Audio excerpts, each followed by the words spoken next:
कोटि कोटि प्रणाम करता हूँ। अभी हम लोग ना जो मुख रोग है उसके बारे में पढ़ेंगे।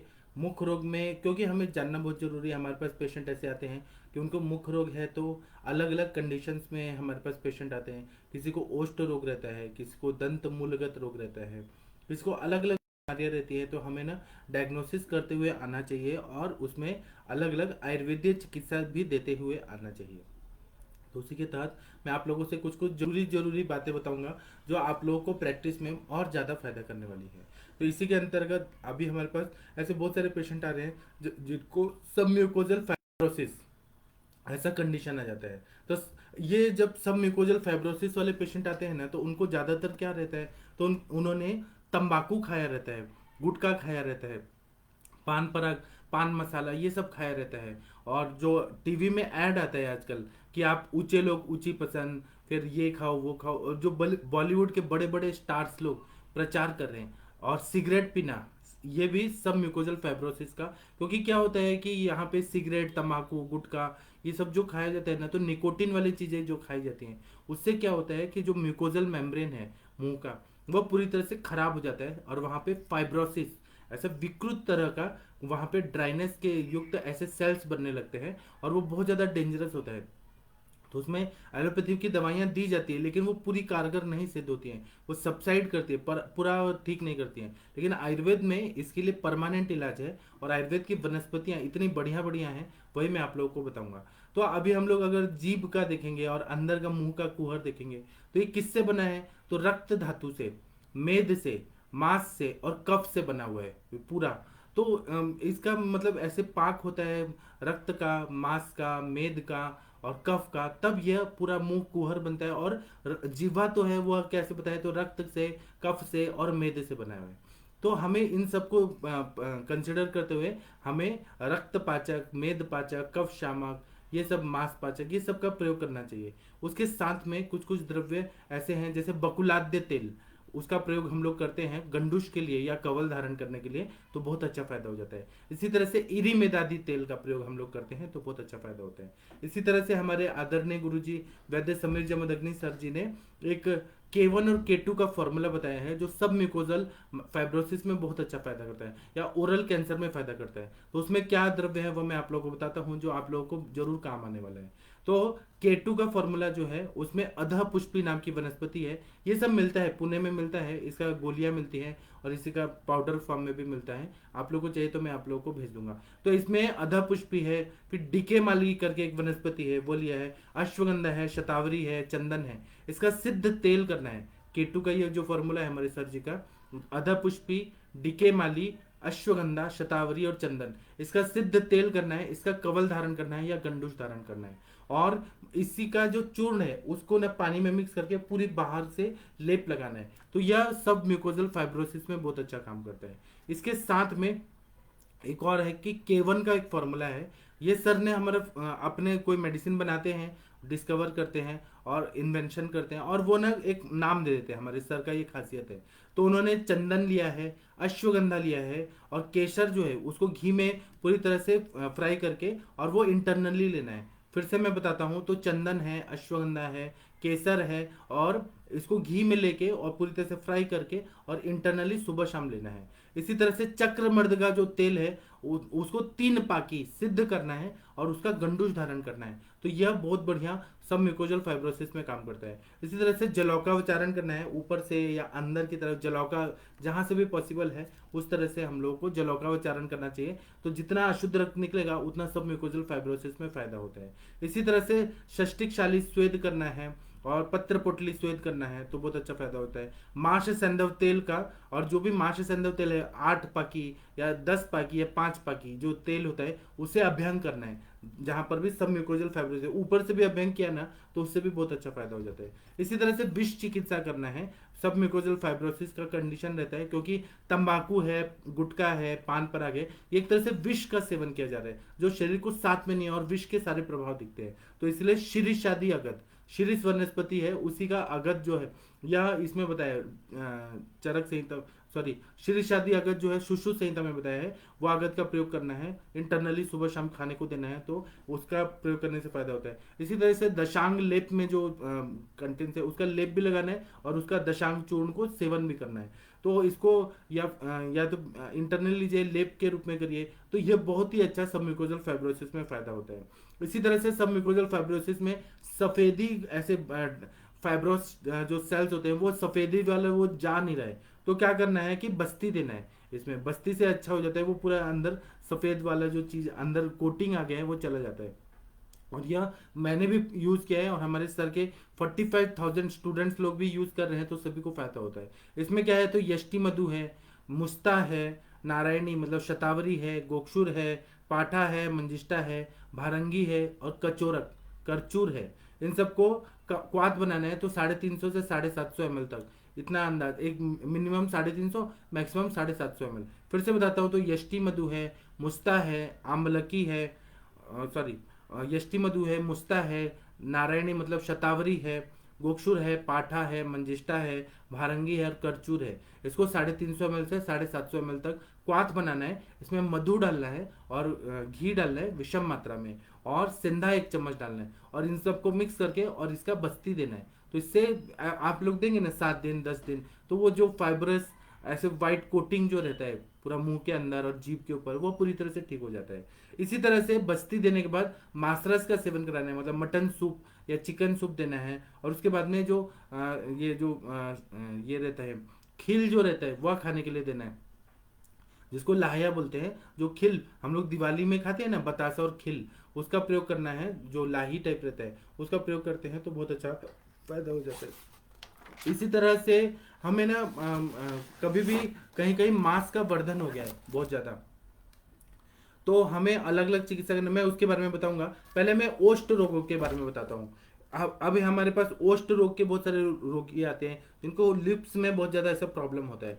तो वातज ओष्ठ रोग जब रहता है वायु का उसमें, तो सालवण स्वेद मतलब लवण वाला, लवण को भून लीजिए कढ़ाई में और उसका एक पोटली बनाइए और उसमें डालिए और उसको थोड़ा सा कोष्ण ऐसे हो, और तब ओंठ पे ऐसे सालवण स्वेद करना है। तो उससे वातज जो ओष्ठ रोग रहता है उसमें बहुत अच्छा फायदा होता है। इसी तरह से वातनाशक भग्न दार्वादी क्वाथ जो है, भद्र दार्वादी क्वाथ, उसका सेवन कराने से बहुत अच्छा फायदा होता है। इसी भद्र दार्वादी या वात शामक जो भी तेल है उनका नस से देने से ओष्ठ रोग जो रहते हैं, ओंठ फट रहे हैं, क्रैक हो रहे हैं, या फिर वहां पे जख्म हो रहा है, जहाँ पे वायु का डोमिनेंस है, परुषता खरता बहुत ज्यादा बढ़ गई है, वहां पे वात शामक तेल जैसे शीर बला तेल हो गया, फिर उसके बाद में धन्वंतर तेल हो गया, फिर शुद्ध बला तेल हो गया, लाक्षादि तेल हो गया, जो भी वात शामक तेल है उसका अगर हम लोगों ने नस से दिया तो उससे वातज ओष्ठ रोग में बहुत अच्छा फायदा होता है। या स्नेह युक्त पिच्चू धारण करना है, होंठ में क्या करना है कि एक कॉटन का स्वैब को डिप करना है वातनाशक तेल में, जैसे शीरबला तेल,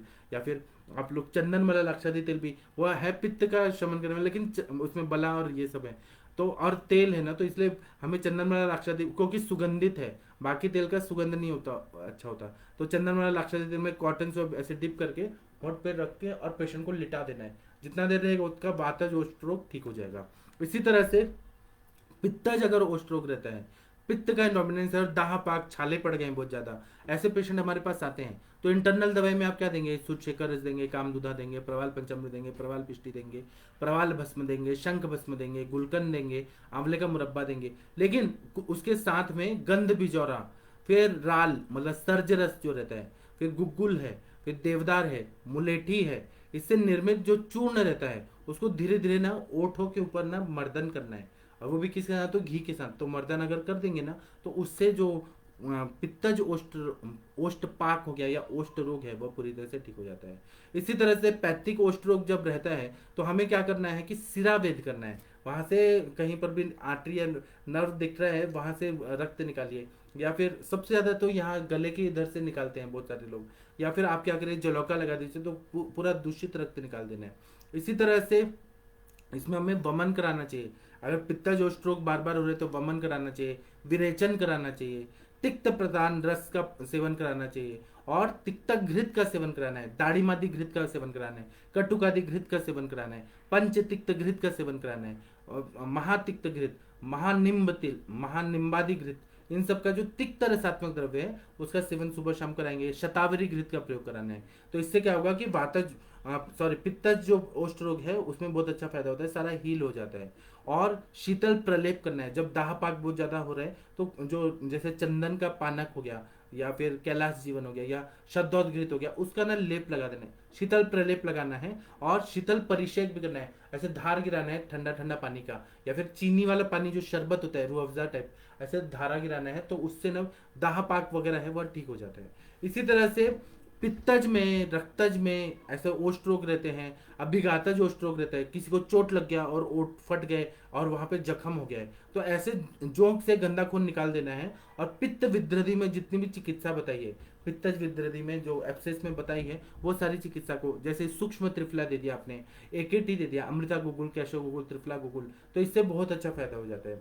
इसी तरह से कफज ओष्ठ रोग के जो पेशेंट आते हैं जिसमें बहुत ज्यादा लार, मुंह से लार बहुत ज्यादा आ रहा है और वहां पे भी ओष्ठ रोग तो हुआ ही है, तो उसमें रक्त मोक्षण करके शिरोविरेचन कराना चाहिए। शिरोविरेचन नस से देना चाहिए हमें, वहां जड़ता आ जाती है, होंठ जो रहते हैं ना सूज जाते हैं, वहां कफज वाले में बहुत ज्यादा स्वेलिंग आ जाती है और ऐसे पूरा ऐसे लगता है कि पानी पानी भरा हुआ है, ऐसा कफज ओष्ठ रोग रहता है। तो उसमें हमें क्या करना है, तो धूमपान का सेवन कराना है और स्वेदन कराना है और कफ नाशक कवल का धारण, जैसे आप लोग शुंठी सिद्ध जल, शुंठी का क्वाथ दे दिया या पंचकोल का क्वाथ दे दिया, और थोड़ा ही उसमें डालना है, ज्यादा तीखा नहीं होना चाहिए, और उसको मुंह में धारण करना है। तो वो कवल धारण करिए, मतलब गंडूश धारण करिए या कवल के रूप में उसको चलाइए मुंह में। कवल धारण किया ना तो ये क्या होगा कि कफज और स्ट्रोक को, स्वेलिंग को, जो होंठों में जो स्वेलिंग है ये वह पूरी तरह से ठीक हो जाता है।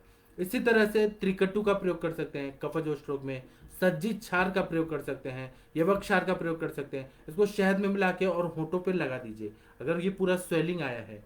क्योंकि अभी आप लोग को मालूम है, जो लोग सैनिक लोग रहते हैं ना, जो ग्लेशियर जो रहता है सियाचिन का ग्लेशियर, वहां पे जाते हैं तो उनको कफज और स्ट्रोक बहुत ज्यादा हो जाते हैं, वहां पे स्वेलिंग हो जाती है क्योंकि ठंडी बहुत ज्यादा है। वातज और स्ट्रोक भी होते हैं और कफज भी और स्ट्रोक रहते हैं। तो वहां पर ये लोग अगर ये चीज का प्रयोग करें, वहां तो असली में मॉडर्न साइंस वाले डॉक्टर्स रहते हैं, सारे एफएमसी के डॉक्टर्स रहते हैं, वो बहुत सारे क्रीम्स देते हैं, लेकिन अगर उन सबसे नहीं ठीक हो रहा है तो आयुर्वेद का अगर उन्होंने कफज और स्ट्रोक है तो त्रिकटु, सज्जी क्षार, यवक क्षार, इसको शहद के साथ मिक्स करके लगा देना है, तो इससे ना कफज और स्ट्रोक जो सूजन आई है फ्रोस्ट बाइट के कारण ठंडी की वजह से, तो वो ठीक हो जाता है।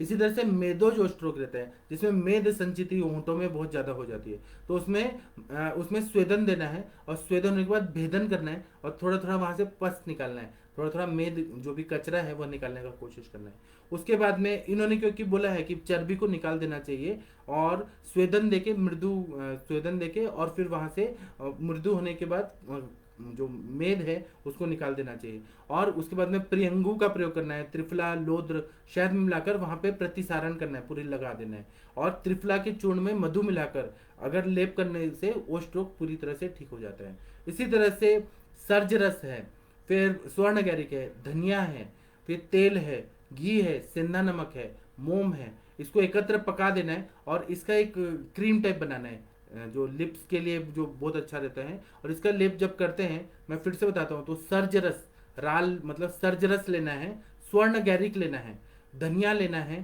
तेल घी लेना है और सेंधा नमक और मोम जो रहता है, बी वैक्स जो बोलते हैं, मतलब हनी बी वैक्स जो रहता है, मधुमक्खी के अंदर से जो वैक्स निकलता है उसको लेना है और पका देना है। पकाने के बाद एक क्रीम टाइप बन जाएगा और उसको अगर लगा दिया जाए तो वो बहुत ही अच्छा काम करता है। और वो उसके लेप से होंठों का फटना है, ओष्ठ के व्रण है, वो पूरी तरह से ठीक हो जाते हैं। अब मैं कल का जो लेक्चर होगा उसमें दंत मूल के सारे व्याधियों का मैं बताऊंगा, आज इतना ही मैं पढ़ाऊंगा।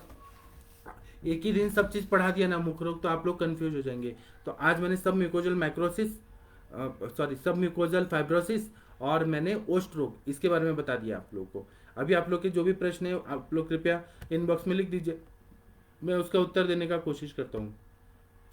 आज का लेक्चर छोटा है लेकिन ना ये भी जरूरी है, थोड़ा थोड़ा ही पढ़ेंगे, ज़्यादा ज़्यादा पढ़ेंगे तो कुछ समझ नहीं आएगा। आप लोग बहुत अच्छे लोग हैं, भारत के सर्वश्रेष्ठ चिकित्सक हैं। डॉक्टर सविता मैम नमस्ते प्रणाम आपको, डॉक्टर प्रशांत जी नमस्ते प्रणाम आपको, डॉक्टर कैलाश चावला जी नमस्ते प्रणाम आपको, डॉक्टर विनय मित्तल जी नमस्ते प्रणाम आपको। 1 मिनट रुकिए, ये थोड़ा हैंग हो रहा है, थोड़ा सा 2 मिनट रुक जाइए क्योंकि ये हैंग हो रहा है ना, तो मैं कंटिन्यू बोल नहीं पाता हूँ ये। हाँ, हम लोग कल और दंत मूलगत रोग क्या होते हैं, उसकी चिकित्सा क्या है, दंत रोगों में क्या करना है, कंठ रोगों में और क्या अपने ग्रंथों में बताया है। मैं कल बहुत सारा मटेरियल के साथ आऊँगा, आज इतना ही रहने देते हैं। विनय मित्तल जी नमस्ते प्रणाम आपको। डॉक्टर सुनीता पाल जी नमस्ते प्रणाम आपको। डॉक्टर अखिलेश तिवारी जी नमस्ते प्रणाम आपको। डॉक्टर शुभम मिश्रा जी बोल रहे हैं 70 पेशेंट कुछ टाइट खाने से एक टूथ हिलने लगे तो क्या करें। इसमें ना जिनका दांत हिलने लगता है तो आयुर्वेद में जो गंडूश और कवल धारण करने के लिए बोला है, तो उसमें जो दांतों को मजबूत करे तो कौन सा है, तो इरीमेद आदि तेल या बकुल आदि तेल, इसका अगर कवल धारण करें या गंडूश धारण करें तो दांत जो हिलने का प्रॉब्लम, और वो जितना हम लोग करेंगे ना ये गंडूश और कवल, तो हिलने वाले दांत भी बैठ जाते हैं। उनको वही चाहिए, स्नेहन चाहिए, रुक्षता। और वो कषाय रसात्मक का कर रहे हैं, और कषाय रसात्मक खदीर आदि तेल है और इरीमेद आदि तेल है, कषाय रसात्मक रहता है, तो वो पूरी तरह से गम्स को मजबूत कर देता है, तो हिलने वाले दांत ठीक हो जाते हैं। ऐसा अनुभव में है। डॉक्टर सुवर्णा जी नमस्ते प्रणाम आपको। डॉक्टर हनुमान जी नमस्ते प्रणाम आपको। डॉक्टर मीनल गुप्ता जी नमस्ते प्रणाम आपको। डॉक्टर टिंकल यादव जी नमस्ते प्रणाम आपको। डॉक्टर वर्षा पटेल जी नमस्ते प्रणाम आपको। डॉक्टर शंकर प्रसाद जी बोले श्री शादी अगत की मात्रा क्या होनी चाहिए। श्री शादी अगत जो है ना, सुश्रुत संहिता में आप देखिए तो उसका ना 5 ग्राम इतना मात्रा में ठीक है पेशेंट के लिए।